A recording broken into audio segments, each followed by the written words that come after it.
Adolescent की, अगर हम साइकोथेरेपी को एडोलेसेंट एंड एडल्ट में एडोलेसेंट की साइकोथेरेपी के बारे में बात करेंगे, तो उससे पहले हमें एडोलेसेंट के इश्यूज पता होने चाहिए, ठीक है, एडोलेसेंट साइकोथेरेपी में। तो सबसे पहले हम एडोलेसेंट के इश्यूज लिखेंगे, क्या क्या इश्यूज आ सकते हैं एडोलेसेंट्स पे जो वो साइकोथेरेपी के लिए जाएंगे, ठीक है। बताओ मुझे क्या क्या आ सकता है।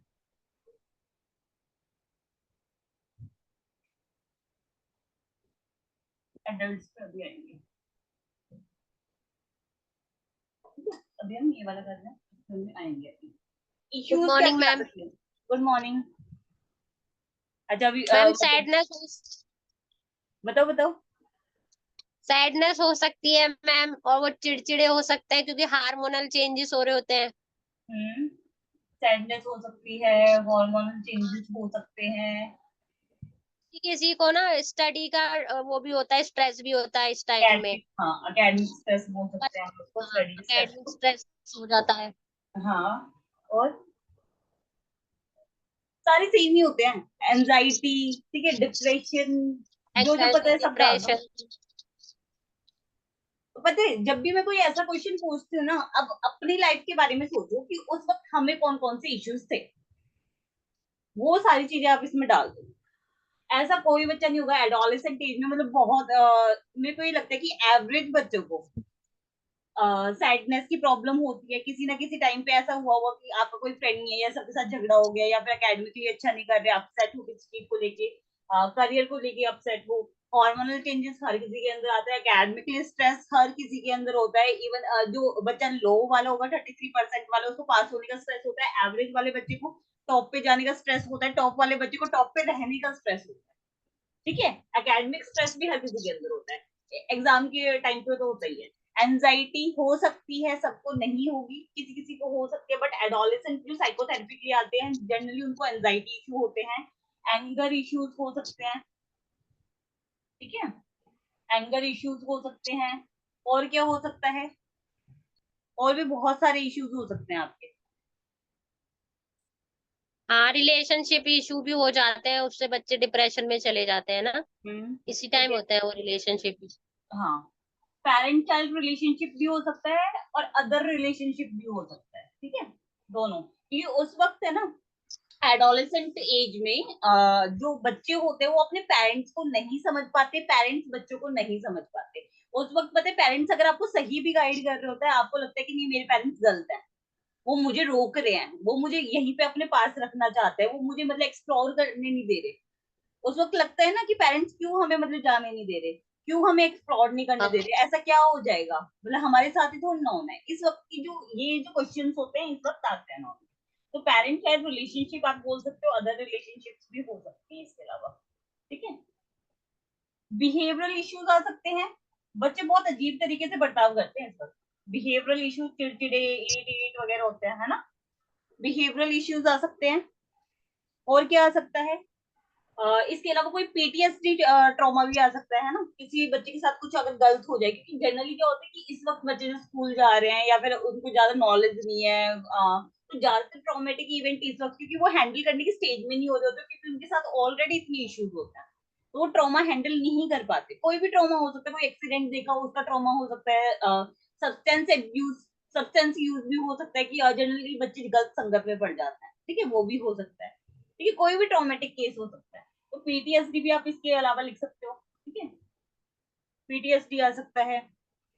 ये जनरली मतलब कि इतने इनफ है, ठीक है। और क्या हो सकता है इसके अलावा,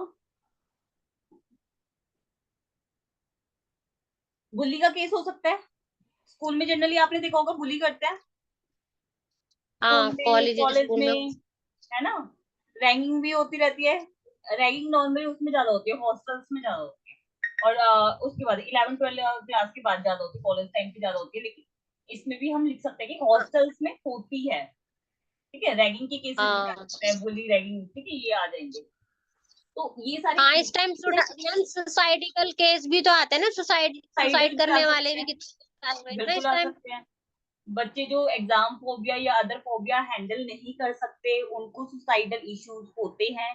और बहुत सारे बच्चे इतनी सी एज में भी सुसाइड कर लेते हैं, बहुत इशू आता है। ये मेन मतलब स्टेज होती है जहाँ पे बच्चे स्ट्रेस हैंडल ना करने की वजह से सुसाइड करते हैं। एक केस तो मेरी खुद की क्लास में हुआ था जब मैं 8th क्लास में, एक बच्चा जो एवरेज मैं था मेरी पढ़ने में, उसने सुसाइड कर मैंने लिया। 2 केस मिली मेरी जानकारी में। एक जब हम 12th में पढ़ते थे, फर्स्ट ईयर में आए थे, एक लड़के ने, हमारे फर्स्ट ईयर में मैं ट्यूशन में पढ़ता था, उसने सुसाइड कर लिया था। रीजन पता नहीं, घर का था जाने क्या था। एक हमारे हाँ। कॉलेज टाइम में साथ में फाइनल ईयर कर लिया था हमने, बस जॉब का 1 साल हुआ ही होगा हमें, तो फिर सुनने में आया कि उसने सुसाइड कर लिया, जबकि हम्म बाहर से कुछ पता ही नहीं चल रहा था। हम्म। तो बहुत सारे इश्यूज होते हैं लोगों के ना, स्माइलिंग फेस को देख के अंदाजा नहीं लगा सकते।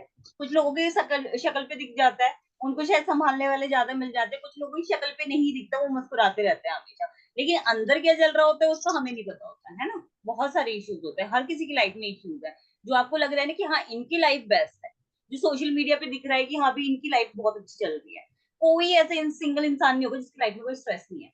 हर किसी की लाइफ में स्ट्रेस है, स्ट्रेस के टाइप बदल जाते हैं।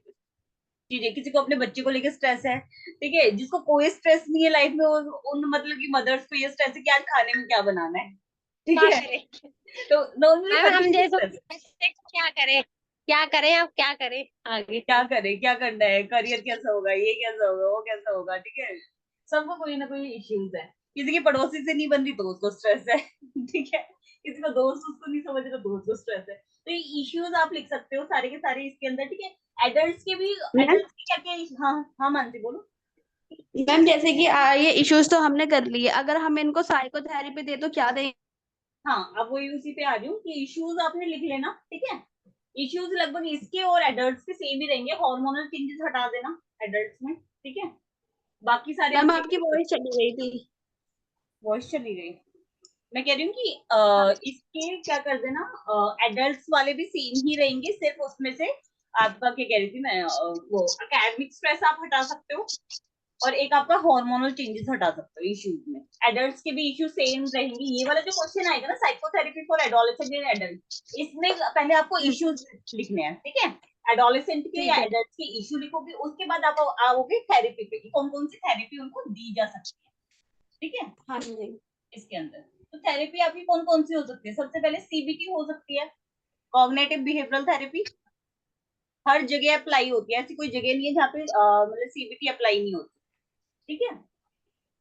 ठीक है। और क्या हो सकती है, इंटरपर्सनल थेरेपी हो सकती है, बातचीत के जरिए सॉल्व करें मैटर को, इंटरपर्सनल थेरेपी, ठीक है।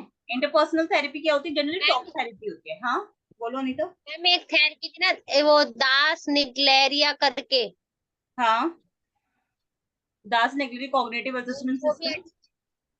वो भी हो सकती है अडोल्शन में। नहीं नहीं नहीं नहीं, वो अलग है। वो 5 से 17 साल की है। टेस्ट है वो, टेस्ट। वो टेस्ट थेरेपी है। नहीं, टेस्ट है। हाँ टेस्ट है, ठीक अच्छा। है। ये हम थेरेपी की बात कर रहे हैं, ट्रीटमेंट की बात कर रहे हैं, वो टेस्ट नहीं है, वो डायग्नोज के काम आता है। वो एमपीसी 12 का पार्ट है, एमपीसी 13 में आपका थेरेपीज है बस। वो एमपीसी 12 का पार्ट है, ठीक है। अच्छा। इसमें सीबीटी हो गया। एक्सपोजर इंटरपर्सनल थेरेपी में, क्या, एक्सपोजर थेरेपी नहीं, यहाँ नहीं हो गया एक्सपोज अप्लाई। थेरेपी हो सकती है अगर कोई फोबिया है, कोई फियर है, पीटीएसडी ट्रॉमा है, एक्सपोज थेरेपी हो सकती है, ठीक है। और क्या हो सकती है, ग्रुप थेरेपी, सबको अगर सेम प्रॉब्लम है तो हम ग्रुप थेरेपी दे सकते हैं उस ग्रुप टाइप के थेरेपी बच्चों भी को। कर सकती है, हाँ बिल्कुल। जनरली एडोलेसेंट की प्रॉब्लम सेम ही होती है, बल्कि मुझे तो ये लगता है कि ज्यादातर लोगों की प्रॉब्लम सेम ही होती है, बहुत कम लोग ऐसे होंगे जिनकी प्रॉब्लम सेम नहीं होती है, ठीक है। किसी किसी के होते हैं यूनिक इश्यूज, अदरवाइज सबके सेम ही होते हैं।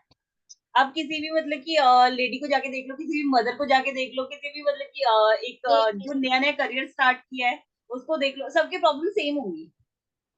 किसको मतलब कि ऐसा नहीं है, देखो अगर जो 25 की एज के बच्चे हैं सबको करियर रिलेटेड इश्यूज है, अगर उनकी जॉब नहीं लगी सबको करियर रिलेटेड इश्यूज है। जो 30s में लोग हैं उनको प्रॉब्लम है, उनकी शादी नहीं हुई, शादी या बच्चा, या अगर जिनकी शादी हो गई है 35 की एज के आसपास या 30s की एज के अर्ली 30s में, उनकी सबकी प्रॉब्लम क्या है कि उनकी मैरिटल लाइफ अच्छी नहीं जाती, ज्यादातर प्रॉब्लम नहीं है, या उनकी हस्बैंड के साथ या फिर उनकी वाइफ के साथ नहीं बनती, वही कम्युनिकेशन इश्यूज सबकी यही है। आप हाँ। एडोलेसेंट से जाके पूछ लो उनकी सबकी मतलब प्रॉब्लम क्या मिलेगी, या तो रिलेशनशिप इश्यूज मिलेंगे, गर्लफ्रेंड वगैरह वाला, या पेरेंट्स के साथ नहीं बन रही होगी, करियर। ठीक है, ये फैमिली में एडजस्ट नहीं हो रहे, कोई ना कोई ऐसा इश्यू मिलेगा, या अकेडमिकली सबकी प्रॉब्लम सेम है, ठीक है।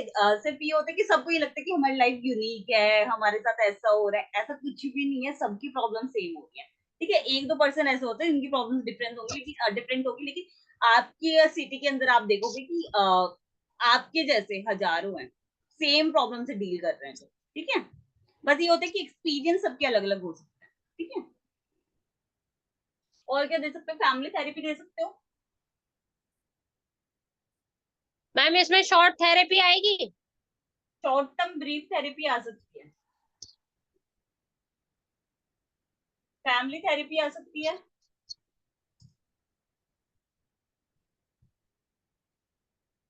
मैम एक और चीज पूछनी थी, इंटीग्रेटेड थेरेपी होती है ना, एक बार वो भी इंटीग्रेटेड आ बता सकती है। देना।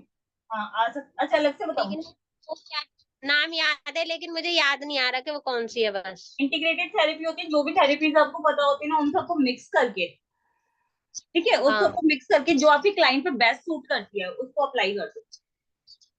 उसको बोलते हैं इंटीग्रेटेड। बिल्कुल। क्वेश्चन आ सकता है कि कैसे डेवलप हुई, एक क्वेश्चन आता है 10 मार्क्स का कि डेवलप कैसे हुई ये इंटीग्रेटेड थेरेपी, ठीक है। तो ये वाली आ सकती है। इसके अलावा डायलेक्टल बिहेवियरल थेरेपी अगर सुना है तो डीबीटी,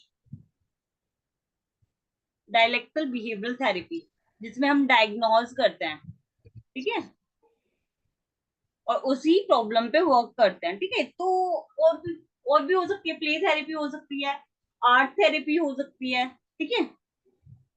प्ले थेरेपी भी हो सकती है, आर्ट थेरेपी भी हो सकती है। और प्ले में सिर्फ वो बच्चों वाले खिलौने नहीं आते, उसके अलावा भी बहुत कुछ आता है, स्पोर्ट्स थेरेपी भी होती है, ठीक है। बहुत सारी चीजें आती हैं। एडल्ट्स के भी कॉमन इश्यू सेम ही है, एक दो इश्यू आप ऐड कर सकते हो, जैसे ग्रीफ काउंसलिंग, ग्रीफ ऐड कर सकते हो कि किसी की डेथ हो गई है घर में, ठीक है। क्योंकि जनरली एडल्ट जो होता है, मिडल एडल्टहुड पूछा गया है या फिर एडल्टहुड पूछा गया है, तो जनरली आपको देखने को मिलेगा ज्यादातर इश्यूज है ना डेथ वगैरह के इसी वक्त मिलेंगे। एडोलेसेंट में इतने इश्यूज नहीं मिलते डेथ वगैरह के। ग्रीफ काउंसलिंग जिसके लिए दी जाती है, ग्रीफ काउंसलिंग होती है बेसिकली डेथ के लिए, तो एडल्ट में आप डाल भी सकते हो ग्रीफ, ठीक है। तो ग्रीफ काउंसलिंग आप इसके अंदर डाल सकते हो।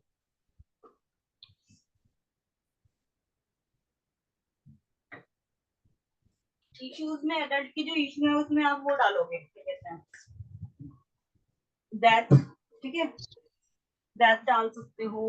और भी डिजीज वगैरह भी डाल सकते हो कुछ।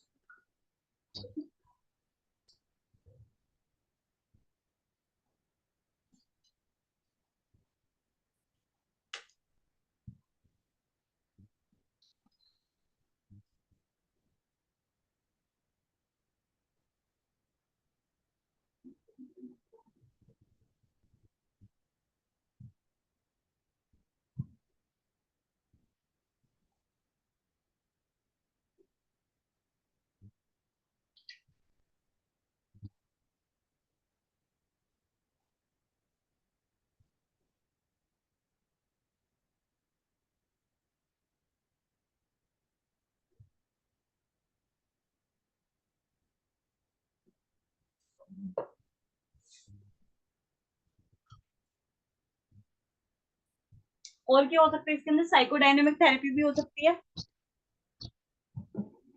एसएफबीटी आपने बताई दिया था, सॉल्यूशन फोकस ब्रीफ थेरेपी,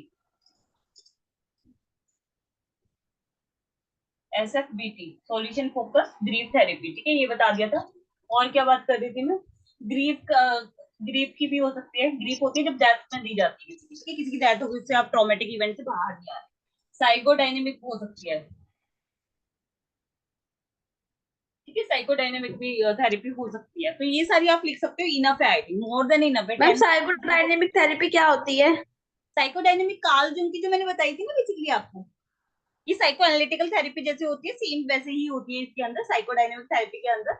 इसके अंदर आपकी प्रॉब्लम्स को आइडेंटिफाई किया जाता है, उस पर वर्क किया जाता है, और सेम जैसे आपके अनकॉन्शियस माइंड से कॉन्शियस में लेके आई जाती है चीजें। ये अनकॉन्शियस माइंड पे प्रेशर पड़ने के कारण क्या होता है, बहुत सारी चीजें आपको ट्रिगर कर रही होती है, और जिसकी वजह से आपको कोई ना कोई साइकोलॉजिकल इश्यूज हो जाते हैं, मेंटल इश्यूज हो जाते हैं। उसको क्योर करने के लिए हम काफी सारी टेक्निक का यूज करते हैं, ड्रीम एनालिसिस, फ्री एसोसिएशन, जो आपकी साइको एनालिसिस के अंदर भी आती है, साइको एनालिटिकल के अंदर कार्ल जुंग ने दी थी। इसके अंदर भी ego defence mechanism, psychosexual stages of development, ये सारा टॉपिक इसी के अंदर आता है। ठीक है, साइको एनालिटिकल के अंदर और इसके अंदर, क्योंकि सिगमंड फ्राइड जी और जो आपके कार्ल जंग थे उन्होंने साथ में बैठ के काम किया। ठीक है, साथ में काम किया है उन्होंने।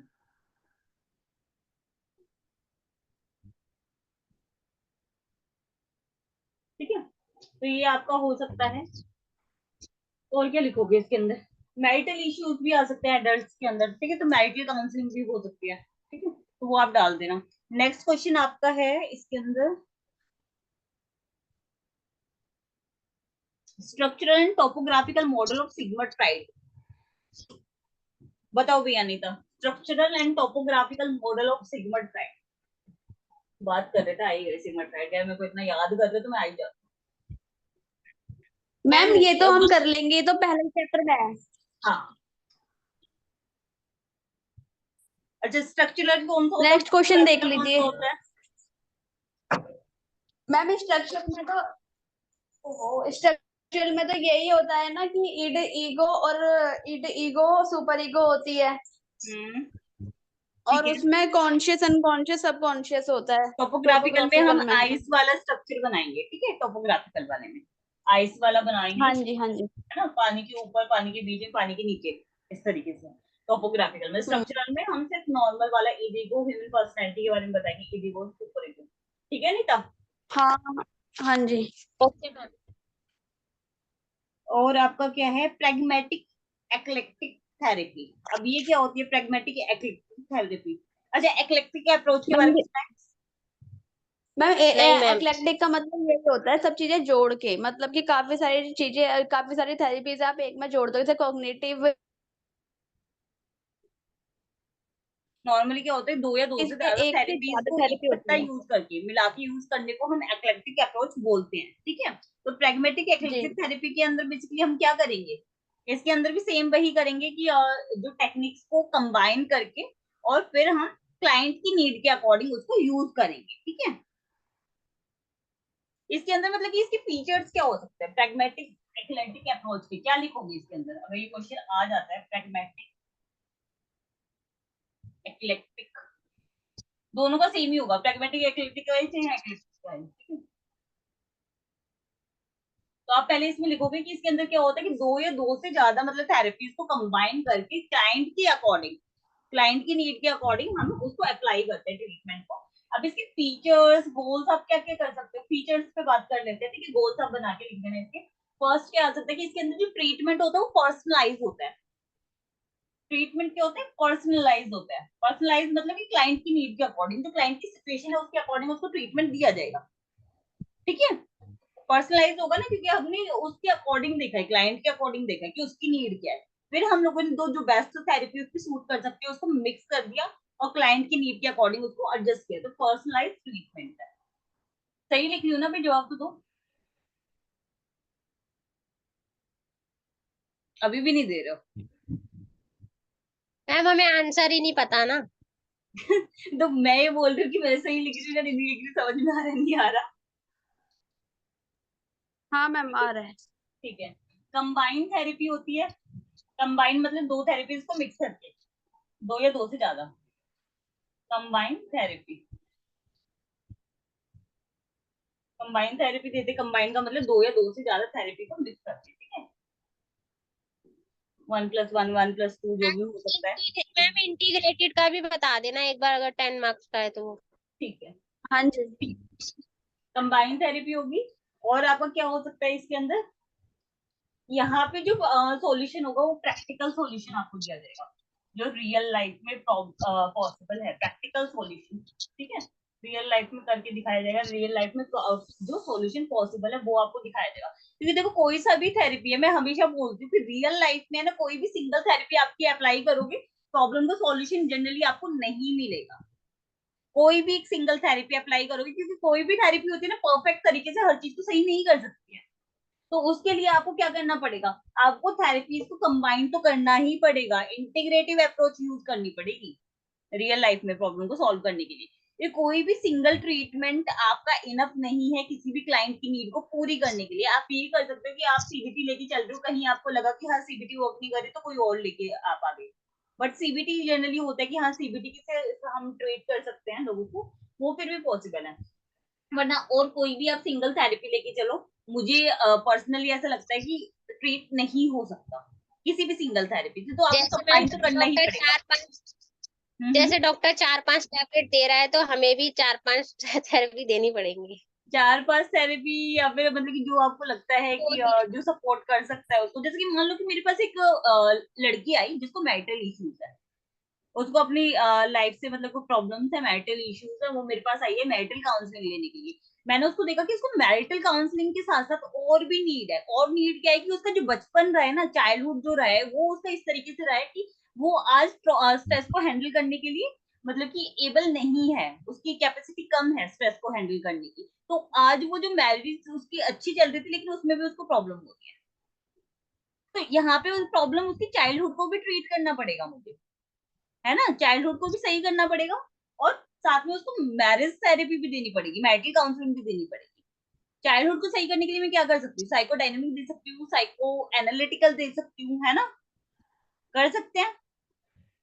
तो वो चीजें हमें करनी पड़ेगी, क्योंकि एक प्रॉब्लम के साथ 70 प्रॉब्लम और आती है। कोई भी साइकोलॉजिकल डिसऑर्डर ऐसा नहीं होता जिसके अंदर आपको मतलब कि जैसे कोई भी जैसे मैं बात करूँ स्किज़ोफ्रेनिया की, मैं बात करती या किसी और की भी मैं बात करूँ, तो ऐसा नहीं है कि स्किज़ोफ्रेनिया अकेला आएगा। डिप्रेशन इश्यूज आ सकते हैं, एंजाइटी इश्यूज आ सकते हैं। जनरली होता है कि कोई भी साइकोलॉजिकल डिसऑर्डर होता है उसके साथ कुछ ना कुछ आता ही है मुझ में, कोई ना कोई प्रॉब्लम और भी आती है। ऐसा नहीं है ना कि किसी को कोई साइकोलॉजिकल डिसऑर्डर, किसी को हेलुसिनेशन की प्रॉब्लम है लेकिन उसको कभी डिप्रेशन नहीं हो रहा, नहीं होता ना ऐसा, प्रॉब्लम्स इकट्ठी आती हैं। अब मान लो कि किसी को फीवर है, चाहे वायरल हो चाहे आपका मतलब कि वायरल ना हो, किसी और चीज की, किसी और रीजन की वजह से हो, लेकिन ऐसा नहीं है ना कि उसको मतलब कि पूरे बॉडी में पेन नहीं होगा, पेन तो होगा ही ना, साथ में मतलब और प्रॉब्लम्स भी हो सकती हैं उसको, ठीक है, और भी दिक्कत हो सकती है। तो ऐसा नहीं कि अकेली आएगी वो प्रॉब्लम, ठीक है, और भी आपके इश्यूज हो सकते हैं उसमें।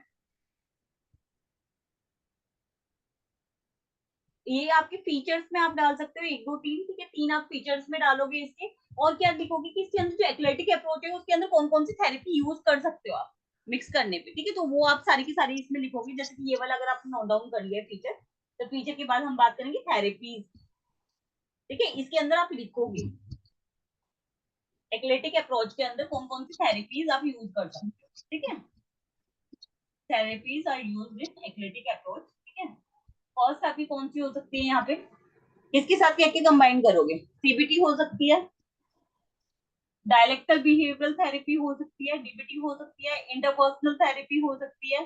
जो जो थेरेपी के नाम पता है सारे डाल दो, ठीक है, जो जो पता है सब डाल दो, जितनी भी हम लोगों ने प्रीवियसली पढ़ी है सारे डाल दो, साइकोडायनेमिक डाल दो इसके अंदर, humanistic therapy, mindfulness based interaction, वो सारी आप इसके अंदर डाल सकते हो, ठीक है, जो जो पता है सारा, जो प्रीवियस क्वेश्चन में किया था सारे डाल दो इसके अंदर, इसके अंदर सब कुछ मिक्स करके हम कर सकते हैं, ठीक है। इंटीग्रेटिव डालना है तो डाल दो, ठीक है, पर्सनल थेरेपी डाल दो, सॉल्यूशन फोकस ब्रीफ थेरेपी डाल दो, जो आपको पता है, फैमिली थेरेपी डाल दो, ठीक है,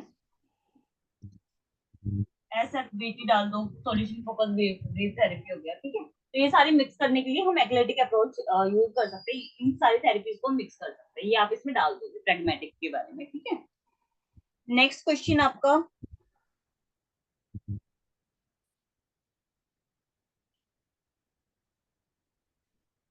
use of transference in couple therapy. Transference क्या होता है, ट्रांसफेरेंस होता है अपनी फीलिंग्स, जो आपकी फीलिंग्स दबी हुई है, जो वो मैम अपनी फीलिंग्स, फीलिंग थेरेपिस्ट पे निकालना।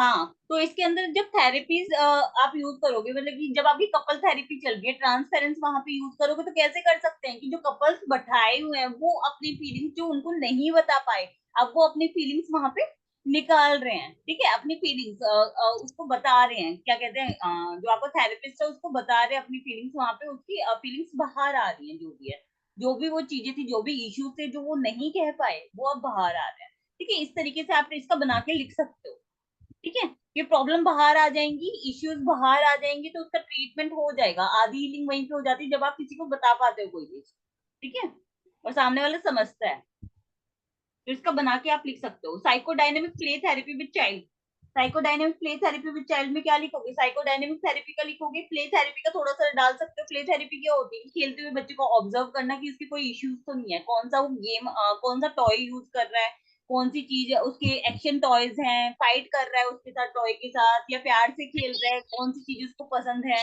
किस तरीके से उससे बात कर रहा है, वो सारा इसमें आएगा साइकोडायनेमिक प्ले थेरेपी में। पहले साइकोडायनेमिक इसमें थेरेपी के बारे में लिखोगे। हाँ बताओ अनीता। कौन सा क्वेश्चन चल रहा है मैम, कंफ्यूजन हो गई। Psychodynamic play therapy with child. अच्छा, क्वेश्चन चेंज हो गया। हम्म, ठीक है। Psychodynamic play therapy with child, ये जो टॉपिक है ना, इसके अंदर आप क्या करोगे, आप साइकोडायनेमिक थेरेपी के बारे में लिखोगे। मैंने लास्ट क्लास में डिस्कस किया था ना साइकोडायनेमिक थेरेपी, किया था नहीं किया था आपके साथ? नहीं मैम नहीं। नहीं किया, फिर दूसरी लड़की के साथ किया था शायद।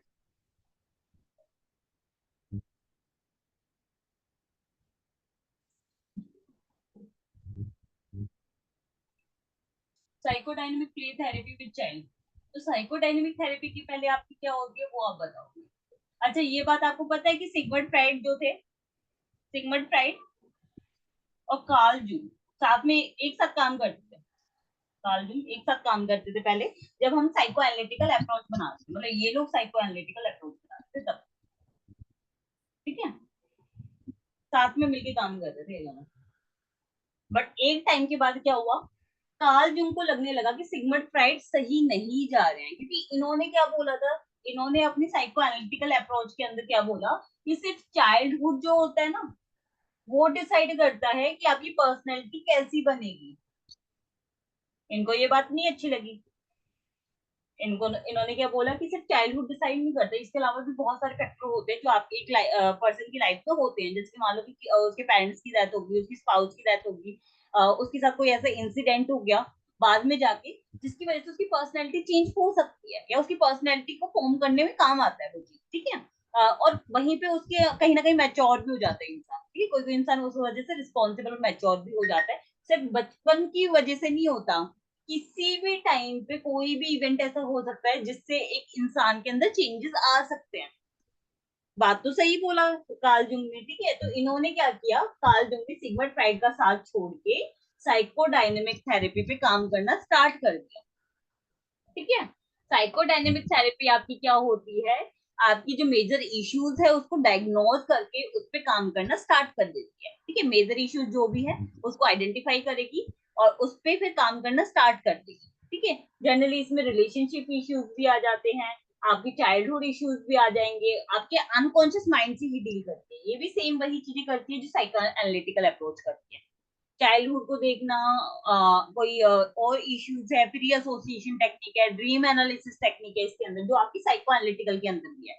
साइको एनालिटिकल के अंदर पहले तो आपने जो माइंड पढ़े थे वो इसी के अंदर है, साइकोडायनेमिक के अंदर अनकॉन्शियस, कॉन्शियस, प्री कॉन्शियस, वही इसके अंदर आएंगे। तो psycho ma'am, psycho analytical approach जो है वो किसकी है? सिगमंड फ्राइड की। सिगमंड फ्रूट की है। और साइको डायनेमिक अप्रोच है वो कार्ल जूंग की है। हाँ, ठीक है। सेम जो साइको एनालिटिकल अप्रोच करती है सेम वही साइको डायनेमिक अप्रोच करती है। अनकॉन्शियस कॉन्शियस जो आते हैं माइंड, वही इसके अंदर आते हैं साइको डायनेमिक के अंदर, ठीक है। वही ये करती है psycho dynamic. Ego defence mechanism का काम भी करती है, ठीक है। अनकॉन्शियस माइंड से कॉन्शियस में लेके आती है चीजें, सेम वही चीजें करती है। फ्री एसोसिएशन टेक्निक भी यूज करती है, ड्रीम एनालिसिस टेक्निक भी यूज करती है, ठीक है। हाँ। तो ये आप इसके अंदर डाल दोगे, ये आप इसके अंदर लिख सकते हो।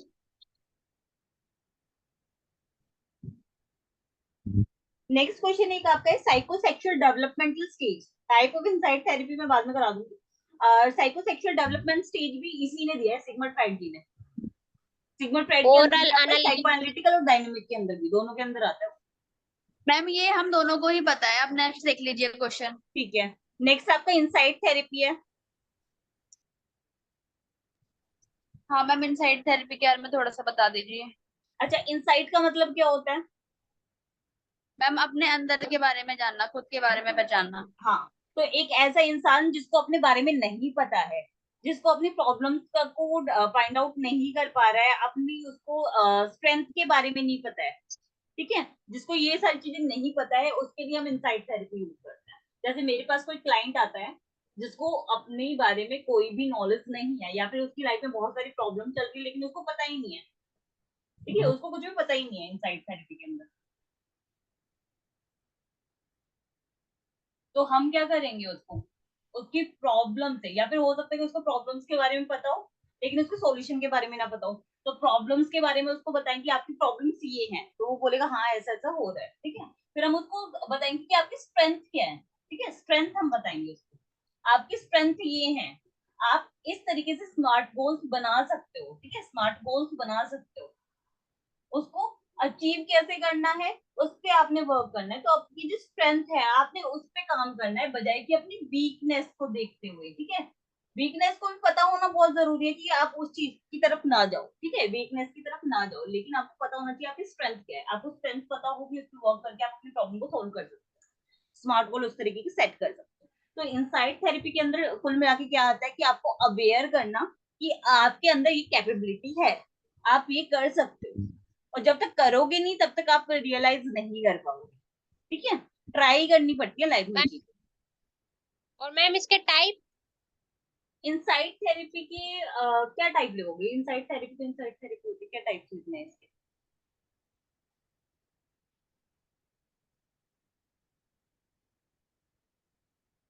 इसकी की एलिमेंट्स हो सकते हैं, एलिमेंट्स हो सकते हैं, टाइप्स नहीं बोलेंगे हम, एलिमेंट्स बोल सकते हैं, ठीक है।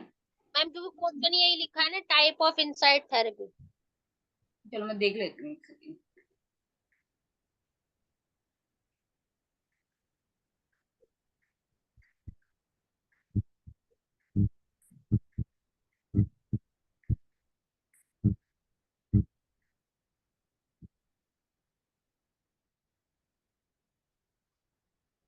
अच्छा, टाइप्स में आपके आ जाएगी कि कौन कौन सी ऐसी थेरेपीज है जिसमें क्या होता है कि आपको अपना इंसाइट पता चलता है, आप अपने आप से अवेयर हो जाओगे, वो आएंगे इसके अंदर, टाइप्स के अंदर। तो आपकी एक आपकी साइको एनालिटिकल आ सकती है इसके अंदर, साइको एनालिटिकल के अंदर भी हमारे अनकॉन्शियस से कॉन्शियस में आती है ना चीजें, ठीक है, टाइप्स में आप क्या लिखोगे इसका, जहाँ पे आपको अपने बारे में अवेयरनेस मिलता है, ऐसी सारी थेरेपीज आप इसके अंदर लिख सकते हो। फर्स्ट आपकी है साइको एनालिटिकल थेरेपी इसके अंदर, ठीक है, साइको एनालिटिकल थेरेपी पता है, साइकोडायनेमिक भी आ जाएगी फिर इसी में?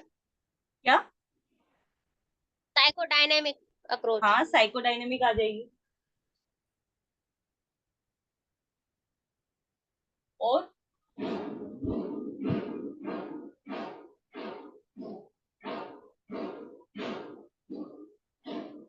CBT use